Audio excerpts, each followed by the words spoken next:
Got it. Here we go. Good evening, ladies and not gentlemen, but ladies and everybody. Welcome aboard to another fantastic lesson. Let's just click this. Everybody is very welcome here learning, and we are very excited to be able to do our 3-step program at this special evening. Tonight happens to be a big day on the Jewish calendar. We said we start off with what's going on in the Yiddish calendar. From there, we go on to what's going on in the Parshah. Once we've done that, we go into one practical, relevant life message for us today. So what is going on the calendar this week? There is tremendous amount of goodness, and there's good energy in general in the whole month of Adar. When we are in the month of Adar, the halacha tells us, Mishenichnes Adar Marbim Besimcha, we do more joy. And as Chassidus would love to add, Marbim, we do more things out of joy. So we increase the joy and we are more productive because of the joy. Now, here's the important thing. When it comes to the month of Adar in general, there are halachic differences that emphasize and drive home that even if we don't feel this way, it is this way. There is good energy in the air. And that energy is made for us. So the energy that is good, even if we don't feel that way, and it might feel like we're miles away from being able to be in that frame of mind, the halacha, the Torah tells us, get with the program.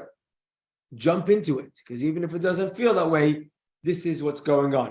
So it's the month of Adar. It happens to be, we spoke about this last week, that it's not just the day of Purim that becomes the day of celebration, which we'll talk about in a moment. The whole month, HaChodesh, says the Megillah, Asher nehapach lehem miyagan l'simcha, the entire month that was transformed for us, the Jewish people, from sorrow or from hardships to joy, and the entire month of Adar becomes now a joyous time. It happens to be that the big day that the Gemara explains, which was the merit with which Purim became an Adar, and as the Sikha makes it very clear, the month of Adar was an auspicious day even before Purim happened. And it was because the month of Adar was a special time that it had the koyach, the energy, the zechus, to be able to make the salvation of the Purim story take place. So it's not just that we're getting closer to Purim, but just like in the days of the Purim, they got into the month of Adar, the month of miracle, and that's how the Purim story was able to happen. That's happening again now. This year, Tafshin Pei Gimel, the year of Hakel, the year that we are in today, we are now in the month of Adar, which is a time for good things to happen. And that's why we are excited, because Purim's because just like Purim happened then in this special time, we are again in that special time, and we are waiting for miracles even larger than the Purim story, because we are today in Adar. What's so special about this month? What about the month of Adar makes it unique, even pre-Purim story, that became the cause for the Purim story to happen? And the answer to that, says the Gemara, is it's the day that Moshe Rabbeinu was born. The birth of Moshe outweighs even this passing, outweighs everything. And the Gemara describes how Haman threw a lot, and he was very excited that it fell out in the month of Adar, thinking that it's the month that Moshe Rabbeinu passed away, and the leadership of Moshe no longer would protect the Yidden, and they didn't realize that it was on the same day that Moshe Rabbeinu was born. And the birth of Moshe is so special, is so tremendous, that it changes the entire month, and that was the merit that outweighed Moshe's passing. That was the catalyst for the miracle of Purim. And to us, it's the day of Moshe Rabbeinu's birth that becomes the source of excitement, of energy, of koyach, of confidence in this month, because Moshe Rabbeinu was born, our first and most important leader, person who was the greatest father of all prophets. Born in this month, and he was born on Zayin Adar, which is tonight. Tonight we are celebrating the core of what makes the whole month of Adar special. So welcome to Zayin Adar. It's already Nacht, it's already dark outside, it's already the next day. We are already right now in the celebration of Moshe Rabbeinu's birthday, in the celebration of salvation that comes in the schus of Moshe, the Roya Neman, Ryan Mehemnesa, the faithful shepherd of the Jewish people, who never backed down and at every single given moment stood up for the Yid, for the followership, for the people, and those people are us. We are the people that Moshe Rabbeinu dedicated his entire life and was born for. So tonight's a big night for us. It's a very special time. And even if we don't feel that way, that's what's going on. Number one, it's Adar. Number two, it's Zayin Adar today. We're not finished yet. There's big stuff going on. So if you weren't sure whether it'll be okay, things are going to work out, it's Adar. And it's Moshe Rabbeinu's birthday tonight. It goes better. It gets better. This coming Shabbos happens to be the Shabbos Zocher, besides being Parshah Tetzaveh, which we will talk about. It also happens to be Shabbos Zocher, which is the day we remember Amalek. What do we remember about Amalek? We remember that we have a mitzvah to eradicate the name of Amalek. So hold on one second. Do we need to remember Amalek, or do we need to wipe out his name? So, or we want to hold on to it, or do we want to wipe it out? If we wipe it out, there'll be nothing to remember. And if we remember it, we're not letting it be wiped out. The name will still retain. And of course, the answer is until the full Geula comes along and the Kisei of Hashem, the royal Hashem's throne isn't complete, there will always be remnants of Amalek, at least in idea, rampant. And of course, our Chachamim tell us, our sages teach us, that the name Amalek is the same gematria, numerical value, to the word Safek, and perhaps one of the greatest expressions of the evil of Amalek isn't only that he fought a war against the Jewish people, because there were many other nations that fought wars against the Jews. None of them have such harsh statements in the Torah where they have designated mitzvahs to wipe out the remnants on the name of Amalek. This is unique. It's extreme. And of course, the reason why we read the story of what Amalek did to us and the commandment to eradicate and wipe out his name is because what he stands for, what Amalek symbolizes, is so all over the place. It's so rampant. It's so real in our life. Safek, when we have self-doubt, we're doing good things. We're putting in the effort. We're trying. And then someone comes along and says, well, what's the big deal? Maybe we're not as good as we thought. Maybe we aren't really that committed. Or worse still, maybe we don't have to be so committed. I'm not saying we're not, but maybe we're just throwing little seeds of doubt. Another classic expression of Amalek is to scoff, to make fun of. Sometimes you find people who are in a very uplifted, inspired mood. Maybe people are very motivated, they're in a pious, righteous frame of mind.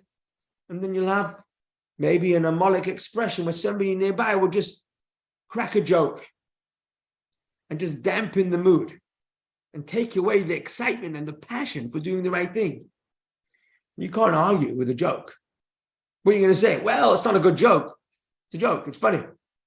But it has enough in it to destroy the confidence that one has in doing the right thing. And Amalek did exactly that. The Yiddish people, historically, have been through the 10 plagues, splitting of the Red Sea. They were roaring ahead, afraid of no one and afraid of nothing. And all of a sudden, Amalek travels hundreds, if not tens of miles from all the way on the border of Israel and comes chasing up to catch up with a Yid who's just come across the Red Sea to pick a fight with a nation that was, without a doubt, riding high. The Yiddish people had just beaten the superpower of the world. There were miracles galore. And Amalek was sure that they wouldn't be able to beat them, but they thought they will at least be able to create doubt. Lessen the confidence. Maybe the Yid shouldn't be so sure. Perhaps we'll be able to make the Yid feel like I should be worried. That is Amalek. In a modern day example would be after the 6-Day War. in Eretz Yisrael in 1967, where the average person, average Yid living in Eretz Yisrael was absolutely confident in the goodness of Hashem, or whatever else they were confident in. And people respected the Yid enormously. And then just a few years later, 7 years later, in 1973, Yom Kippur War, the beginning of Tafshin Lamed Dalet, was a very, very scary situation where for the first 3 days of the war, it looked like it was all over. Chas v'shalom, and then slowly the miracles came about and they managed to turn the tide. And then Yisrael finished that war with a very, very big upper hand, reconquering all the territory, trapping the Egyptian army. It was tremendously upper hand. But still, the confidence, the certainty that Hashem will look after us was Amalekized. Doubt that's trickled into our thinking thought process. And that is classic Amalek moves. They know they will lose. They walk out not victorious, but the loser, but they've at least created doubt. And we on the receiving end have to call it what it is. Recognize that when I'm not feeling confident, it's not only because I have real things to worry about, maybe real things to worry about, but it's because there's doubts trickling in my mind just because. Classic Amalek. Says Hashem, remember Amalek and remember to wipe him out. The best answer to the doubt for the sake of doubt is not to argue back, not to discuss it, not to prove our case, not to justify why we should have good reason to be confident. The answer is we believe in Hashem and we are confident in Hashem and there is no looking back. And this is so important. When we feel like things may be what's going to be and what if, not real questions, it's just doubt. And that just doubt is absolutely Amalek, Mavim, and foolish. And that needs to be dealt with extreme measures. So unlike education, which is absolutely engage, hear out the students' questions, and work out a way to help explain it, that's so long as we're looking for an answer. But if the doubt is just for the sake of doubt, very different approach. Reishis Goyim Amalek, just drive straight through with absolute certainty that Hashem is on our side, and that's how we're absolutely confident. This is one of the powerful energies in this week as well. So we have already Chodesh Adar. We have Moshe Rabbeinu's birthday. And with Moshe Rabbeinu's koyach, we have the ability to take on Amalek. The doubt, the niggling doubt that's there just to make us feel shaky inside. And of course, this Shabbos happens to also be the Shabbos before Purim. Shabbos before Purim is the Shabbos, is the day which brings the brachas for the whole upcoming week. So it happens to be that next Monday night will already be Purim, so we won't be having a shir. But the idea of Purim is extremely important to us today. Why is the Purim story so uniquely important to us today? Famous Maimon the Rebbe gave to us as the last Maimon of Tetzaveh. It's based on a Maimon of a Kibbutz Yehudim, which takes extreme lessons in every part of our Bring Mashiach Avodah. The role that we play in our generation, the generation which is a seventh from the Alter Rebbe, the generation that we are rearing to walk into the time of Geula, the last generation of Galus. The story of Purim is what we need to be keeping our eyes checking back at to see how they did it then. That's exactly what we want to be doing now. So the Purim story is a story of our life. And tonight, we're going to explore a little bit about Purim. We're going to pick one area of the Megillah story that we're more or less familiar with. We'll summarize it in a moment. But first, let's just do a quick summary of what's in Parshah Tetzaveh, what's going on this week in the Parshah. This week in the Parshah, continuing on from last week, we learned fascinating halachas of the uniform that Hashem delineates exactly how he wants the Kohanim to dress when they are inside the Beis HaMikdash. Fascinatingly, a Kohen that goes to do the service in the Beis HaMikdash and doesn't have the uniform of this week's Parashah dressed properly, or if it's ripped, or dirty. Truth is, the same thing would be if he hasn't got a neat haircut, or if he hasn't sobered up, if he's had too much l'chaim. But a kohen that walks in without uniform and does the avodah is very seriously punishable by misa b'dei shemayim. It's very serious. The uniform is like a big deal in the Hashem's house, and that uniform for the average kohen consists of the 4 items. There was the robe, which was like a long shirt. There was the shorts that he would wear, the gartel, the belt that would wrap around, and the hat, the mikbas that you wear on his head. 4 items. And they were all white linen, besides the belt, arguably, which was more colors. The Kohen Gadol, the chief Kohen, high priest, the Kohen Gadol Miyachav, would have 4 extra pieces of uniform that were much more colorful. Starting off with the me'il, which was the blue robe that went on top of his white shirt. And that blue robe was made out of chilazon color. And the bottom of that robe, you had 72 bells and pomegranates that would jingle when the Kohen walked around, and people would know that he's coming.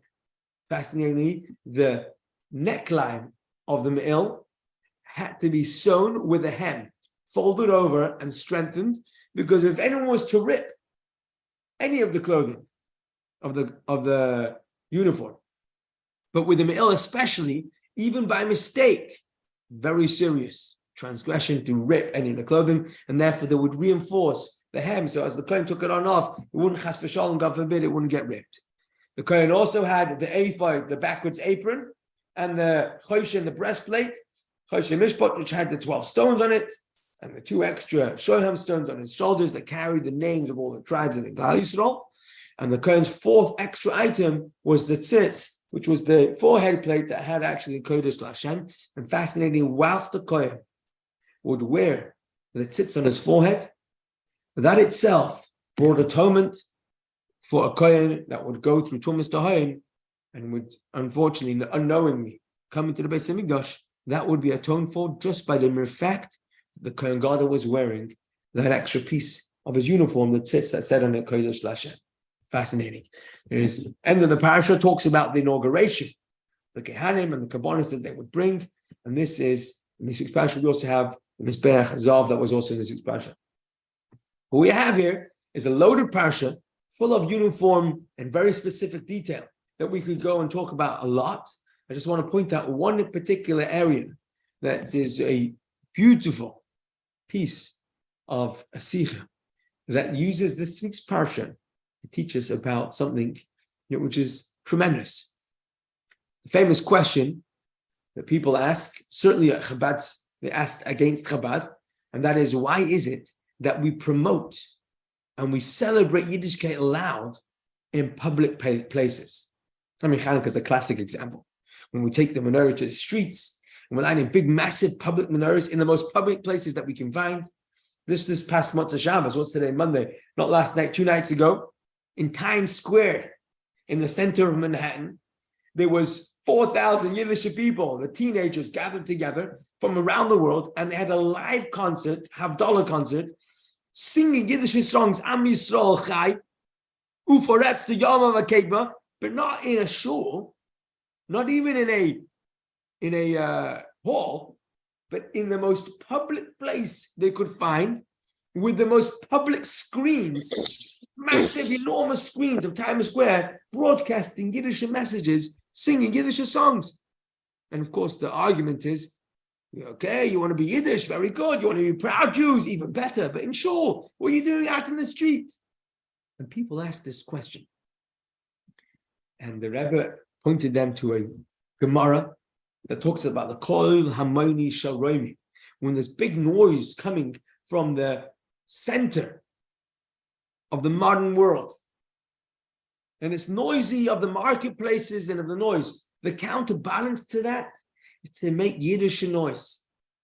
And then, in the story of Tashin Lamed Daled, when the mitzvah tanks first launched, there's a sikha that talks about the music that plays, klezmer, broadcasts on the streets of the public at the top of a mitzvah tank, talking about how special it is to be playing Yiddish noise in a place that's full of distortion and distraction, noisy distraction, and all of a sudden there's Yiddishkeit being broadcasted. And the Rebbe quotes this week's Parshah, just like the Kohen Gadol, wearing the bells at the bottom of his me'il. Says the Pasuk, why do we have bells at the bottom of the me'il? V'nishma koiloi b'voyoi el hakodesh. His noise shall be heard as it comes into the holy. The mitzvah tank's noise is precious. I personally have heard many people tell me on the mitzvah tank, oh, we've heard the noise of the mitzvah tank many times, we just couldn't stop. But it gave us inspiration just hearing the Yiddishkeit, the excitement, the noise, the liveliness, the confidence, the opposite of Amalek, a mitzvah tank. And in the original Sikha, it talks about tanks against assimilation. Instead of just floating away, blending in with everybody else, gives us an ability to be able to remain confident and retain our culture. But not just culture, our neshama's expression, who we really are, not to be blended in. And of course, that makes us a better positioned to be able to interact and be peaceful with the people around us. If we are comfortable being us, then we can help other people around us be comfortable being them. Practice their Sheva mitzvahs, b'nei noyach. Be proud of who they are and make their contribution to the world. One idea from this week's Parshah, the Me'il and the bells, v'nishma koiloi b'voyel hakodesh, to not only be proud to be Yid, but not be quiet about it. Be willing to share it and carry it with pride. So we learned a bit about what's going on in the calendar. We said it's Adar, Zayin Adar, it's Shabbos, Zocher against Amalek, and we have the Shabbos before Purim, and then we did a summary of this week's Parashah, the uniform inauguration with a message of the Me'il. We're jumping into Purim, and the Purim message we've got for today, went too fast, is get out and help someone else. Public service is a critical part of life. Public service is a critical part of life. Now, this message is something that the Rebbe shared with us over and over again in multiple different ways, but in particular, the message of everybody is responsible to try and share and be active, not passive spectators. This idea, well, no one's doing anything, it's not okay. In the Rebbe's world, if no one's doing anything, that's a call to action, to get up and do something. If I can help, there's something that I've noticed, it's probably because I can make a difference. And don't ever underestimate the power of you.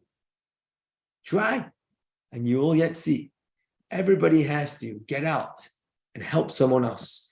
This is the overview of the Purim story. Very briefly, we'll do it in short. We'll probably remember it from previous years, but it's a very exciting Yom Tov in which we celebrate the fact that when King Achashverosh, who ruled over 127 provinces, and he had ruled he was the end of the 70-year period, according to his count, from the destruction of the first place in Mikdash, and he had the Jewish people living with him in Persia. Greatest of minds, great leadership was with him there, and he gave them a lot of freedom. But after 70 years, where the prophecy had been that the exile would only last for 70 years, and after that, the Jews would go back, he decided to celebrate and say that the Yidden are staying through a massive party, invited the Yidden to it to celebrate that his kingdom was going to be secure and the Jews would not leave back to Yerushalayim. So his celebration was actually celebrating the long-term downfall which he believed would happen to the Jewish people. And that's what he invited the Yidden to, and used to Kalim the Beis HaMikdash. And he started to allow himself to desecrate and be disrespectful to the Jewish heritage, which he had refrained from doing up until this point. So it was a turning point. And the Yidden were encouraged to come and join in that turning point. Give up hope. Chas v'shalom. And the Yidden come along, and it was during that party that he kills his queen Vashti, and the Yidden were asked for advice, and they didn't give advice. Haman gives advice that they should make a new queen, they should put her to death, they should make a new queen, and that's when Esther becomes the new queen. Time goes on, Esther saves the king's life, but Haman rises to power. And there's 11 years in between this, and at this point, Haman wants to make a decree to kill all the Yidden. Mordechai finds out about it, and he starts making a plan to save the Yidden. Haman makes a lottery to decide when he's going to kill the Yidden. Turns out he wants to kill them in the month of Adar, and that's 11 months to go. It's at this point that Queen Esther, who's the queen, and during all this time had never shared with anybody, under the strict instructions of Mordechai, who she was, finds out that actually her uncle Mordechai, the leader of the Yiddish people, is in sackcloth and ashes. He's mourning something. Finds out what it is, the terrible decree, and Mordechai says it's your opportunity to go into your husband, the king, and try and save the day. And Esther famously says, he may be my husband, but I don't have freedom to go in and talk to him. But I'll risk my life. And she does. She goes in to ask for, not to save the people. First, she asks for to save the party, make a party between her and Haman and Achashverosh. She's creating suspicion. She's making the king weary of Haman. It's all part of the setup. And at that party, she makes it sound like, oh, everything's great. And the king says, well, what do you want? She says, I would like to do a second party tomorrow. And tomorrow I'll explain what I want. Haman leaves that party all excited. He thinks he's at the top of the world, and he decides, now's my moment. I'm going to kill Mordechai. Together with his wife, Zeresh, and advisors, they make a plot to hang Mordechai. Can't hold himself in. In the middle of the night, Haman goes to get permission from the king, and it's at that point that Achashverosh can't fall asleep, and the royal readers are reading the records of how Mordechai helped Esther save the king's life, and that he had never been rewarded yet. And so, as Haman walks in, trying to get permission to kill Mordechai, he gets dumped with the mission of parading Mordechai around the streets, proclaiming that he is the honorable citizen who saved the king's life. He wasn't very happy, but that's what he had to do the next day. And as he finishes his terribly demeaning and embarrassing trek of leading Mordechai around town, he gets pulled into the second party. And it's at this second party that Esther points her finger and says, this is the man who's trying to kill me and my people. Achashverosh has Haman hung together with his 10 sons. And the story is not over entirely yet, because the decree is still in effect for another 11 months to come, where Achashverosh should sign the decree that Haman would be able to kill all the Jews. And Esther has to go in a second time to beg for mercy for the king, to allow the Jews to fight back with the help of the king. And as the day of the decree comes, Jewish people stand up for themselves, protect themselves. And the next day, the day after the decree, from the 13th of Adar to the 14th of Adar, becomes the big festival of Purim. And in Shushan, which was the capital, they needed an extra day. And their Purim becomes on the 15th of Adar.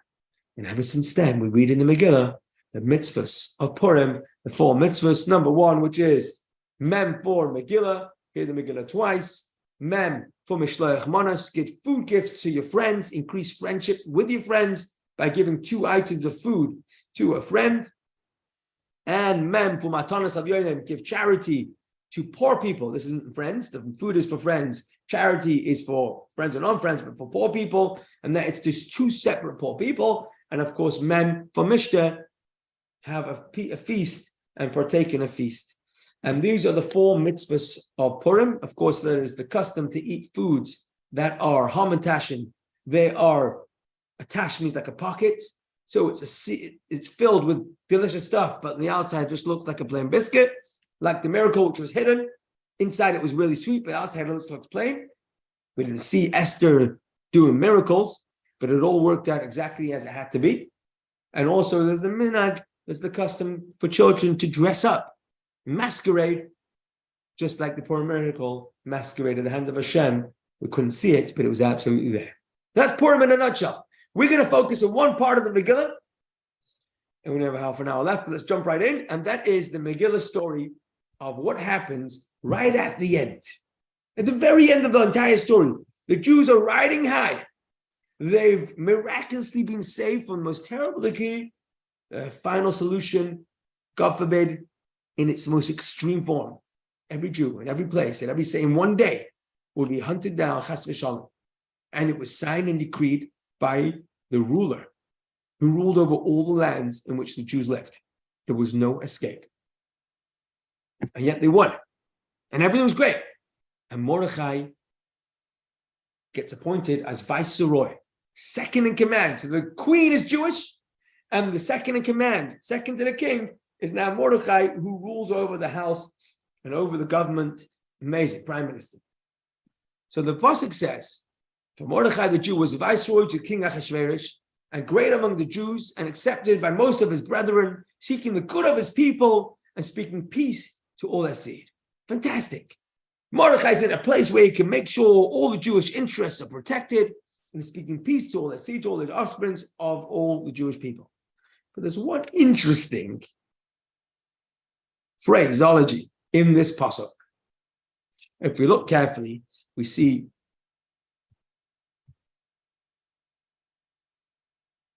great among the Jews and accepted by most of his brethren. Interesting terminology. What does that imply? What does it imply if you say that he was accepted by most of the people? Some of the people didn't accept Mordechai. Interesting. What's the story behind the story? What is this referring to? So let's look at what Rashi throws in about Mordechai, even after he had led the people to absolute success. He's still only accepted by most of his brethren. It says Rashi, not by all his brethren, who didn't accept him. Part of the Sanhedrin disassociated from him when he became close to the government and neglected his studies. Interesting. They appreciated what he had done, but his colleagues at the Sanhedrin, the greatest sages, some of them, part of the Sanhedrin, had disassociated from him when he became close to the government. Mixas Sanhedrin, a minority of the Sanhedrin, did not appreciate what he had done. He had allowed himself to be appointed as viceroy, which would be a very prominent position, but certainly wouldn't leave him much time to pursue his studies and his Yiddishkeit. Says the Ben Yehoyada, from the fact that it states that only a minority disassociated, we can infer that the majority didn't agree with the disassociation and continued to side with Mordechai and say, Mordechai, you have done the right thing. Wow. We've just gone 3 levels down. We started off with saying Mordechai was right and guy. Then we noticed, hold on 1 second, level 2. Some people didn't agree with him. Who were the some people? Colleagues at the Sanhedrin, important people and the Jewish people. And then from there we went to level 3 and said, actually, the people who didn't agree with him were the minority. The majority did agree with him. So here's the question that we're going to look at today. Was Mordechai's pivot away from pure devotion to the law a good thing? As the majority opinion would seem to suggest, they agreed with him. Or was it a not good thing, as the minority opinion seems to suggest? And the question is to you, what would you say if Mordechai asked you? And of course, we're asking, well, Mordechai didn't ask us, but what would we do if we were in Mordechai's shoes? Do we think that we should give up on our Torah pursuit, on our ability to be free, to involve ourselves in the good things that the Sanhedrin members would do? Or should we choose to allow ourselves to be sucked into the busyness of life? Just to put this out there, the Gemara says that getting busy with leading people is so detrimental to a person's freedom and tranquility, it literally drives a person out of this world. The Gemara Sanhedrin uses this to describe the story of when Yeshua says about Eldad and Medad, the people who were prophesying seemed to be without permission. He says to Moshe, just give them communal work, make them leaders, and they'll self-expire. That's basically the question that we have today. The question is, do we assume that people who are in a position of being able to study and able to involve themselves fully, and like I said, I had to remember what? The Torah of Hashem, is it right for them to allow themselves to be dragged into a worldly, responsibility, involved position that would detract from their ability to pursue. Now, that's, of course, a question for the Sanhedrin. How does that apply to us? This is a question for any one of us when faced with the tension of sacrificing time dedicated for personal growth or to help someone else at cost. What do I do when it's going to cost me not just money, but time? Not time of pleasure, but time of pursuit of the Eibishter's things. Should we spend that time developing ourselves, be it spiritually, ethically, intellectually, or otherwise? Or are we supposed to give it away to someone else? Should I pursue my own growth? Or should I allow the benefit of others come before my own personal, be it spiritual, ethical, intellectual, or whatever growth? How much am I expected to give away? At all? Question mark. And this is what we want to explore. We're a little bit against the clock, so we're going to jump right into how we learn the answer to this fascinating story. Here's a quick quote. Somebody who was busy learning Torah and it comes time to read the Shema must stop to read the Shema. But if somebody's busy helping the community, public duties, and if I stop, I'm going to lose the momentum, then I should continue without pausing rather than complete, and I should complete them and only read Shema if I have time afterwards. What does that tell me? Says the Lechem Mishnah, it emerges that public need is greater even than exclusive Torah study. For when it comes to citing the Shema, even one exclusively dedicated Torah study must interrupt the studies, whereas one engaged in community service should not. So it's very important to be involved, and this is the question. Here we go. Let's just click a few slides in. Story. True story. Recorded in the Sikha about a very famous individual called the Rogatchover Gaon. Yosef, what's his last name? Can't remember. But the Rogatchover, one sec.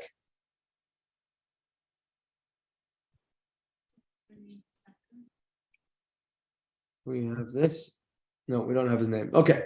The Rogatchover Gaon was an extremely genius of a person, an extremely learned person.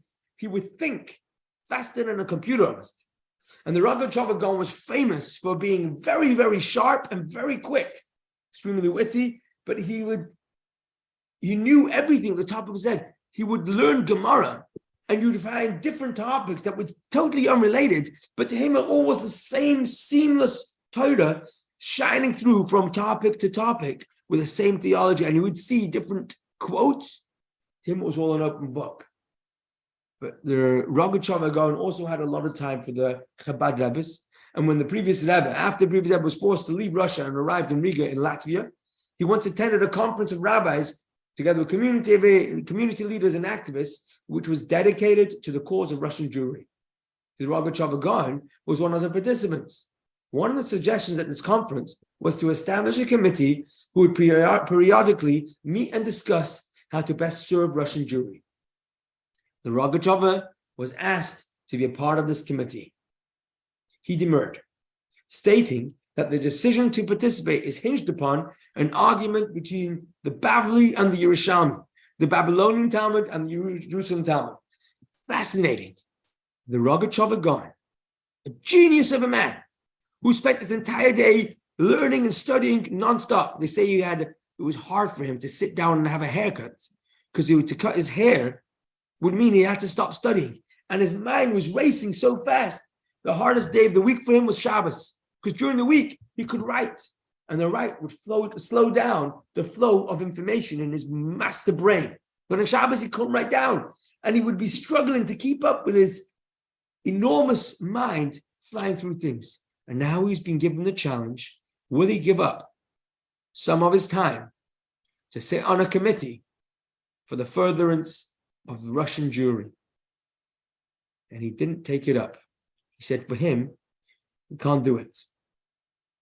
And true Rogatchover genius style, he explained that the question of whether he should or shouldn't depended on the halacha, the way it's learned and studied in the Babylonian Talmud, the Talmud Bavli, and Yerushalmi, which we'll get to in a moment.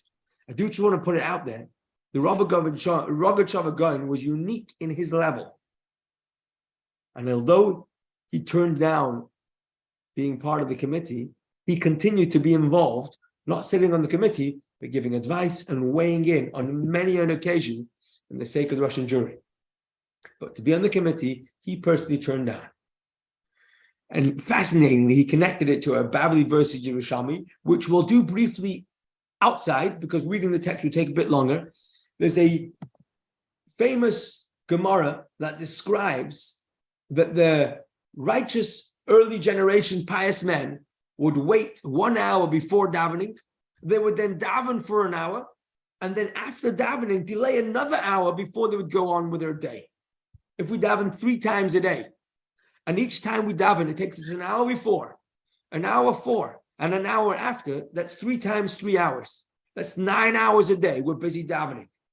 So the Gemara asked the question, since the early pious men would spend 9 hours a day engaged in prayer, how did they have time to study Torah? How did they go to work? They're davening for 9 hours a day. Answers the Gemara, because they were pious, they merited that the Torah is preserved and their work is blessed. So because they were so pious, Hashem gave them bracha. Their work was blessed. The small amount of work they did, they won every time. It was working for them, it was blessed. And the Torah that they had was preserved because they were so pious. Quote from Talmud Bavli, Babylonian Talmud in Brachas 32b. It's a very similar quote in the Jerusalem Talmud. Also in Brachas, one small change. Notice the change. Yitzhak ben Elazar said, because they were pious, their study was blessed and the work was blessed. So in the previous quote, we had the study was preserved. And in the Yerushalmi quote, we have the study being not just preserved, but blessed. Says the Rogatchover Gaon. This is classic Bavli versus Yerushalmi. Bavli, the Babylonian exile written Talmud, written outside, in Bavel, outside Yerushalayim, always grappling, always trying to figure it out, never straightforward. You always got to figure out the questions and the answers, compared to the Yerushalmi, Jerusalem Talmud, the Israeli Talmud, clear cut. If you read through a Gemara in Bavli, you'll find this right away. There's always arguments, discussions, trying to figure it out, groping in the dark, trying to get to the conclusion. Compared to the Yerushalmi, straight, just conclusion. And of course, the reason is because Avir Daitis on Machkim, the Jerusalem Israeli air, the holiness of the land is very clear compared to Bavel. Talmud Bavli is in the dark. We're in exile. But this is the key difference in the Babylonian Talmud, where you have great scholars, as great as they are, but don't have that level of piety like in Eretz Yisrael. Their Talmud would be preserved out of their piety, but it wouldn't grow. The Jerusalem Talmud, the Yerushalmi piety, which was on a much greater level, their piety was even greater, and therefore not only would preserve their Torah knowledge, but because they were involved in communal matters, their Torah would actually grow. They would learn a short piece of Torah, and they would just get it. It would just flow. High-speed internet connection.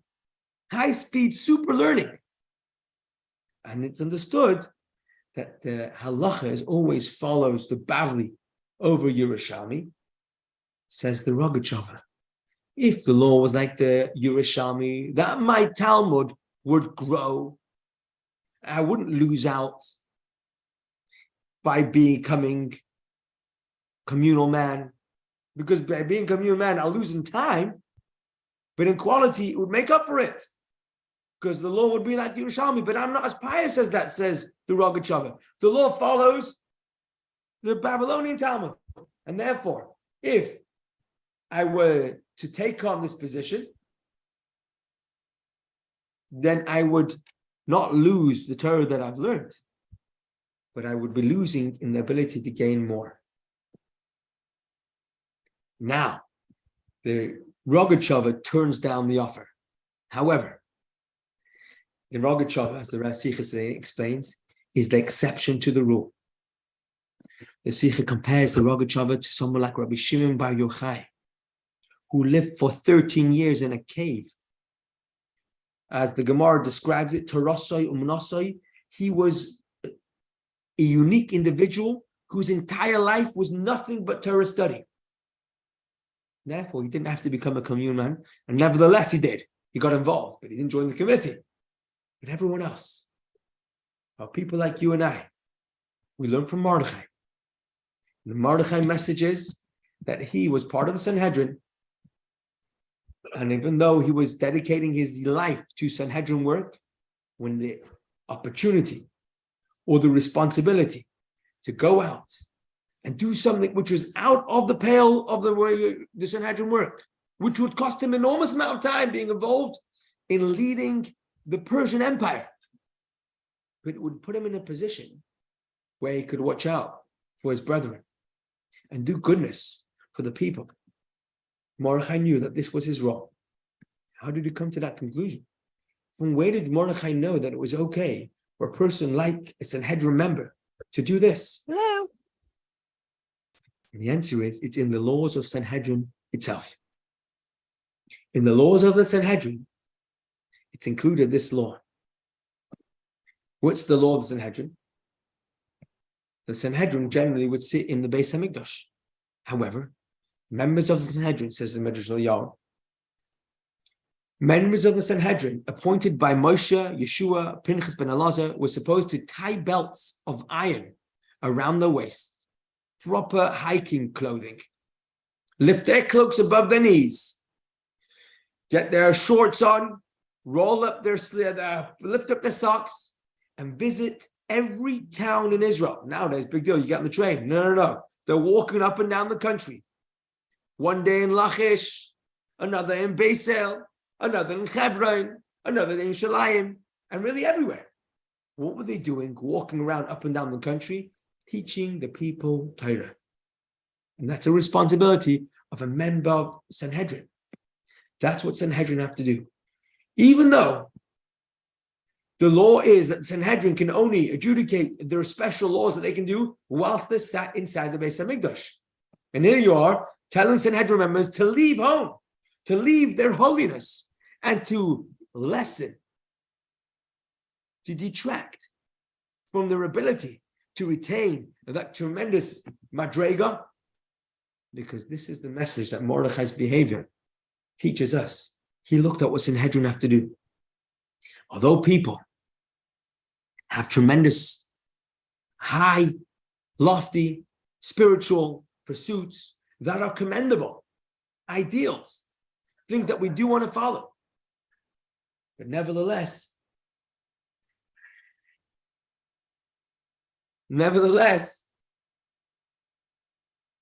when it comes to helping the public, helping someone else, Mordechai teaches us how it has to be done.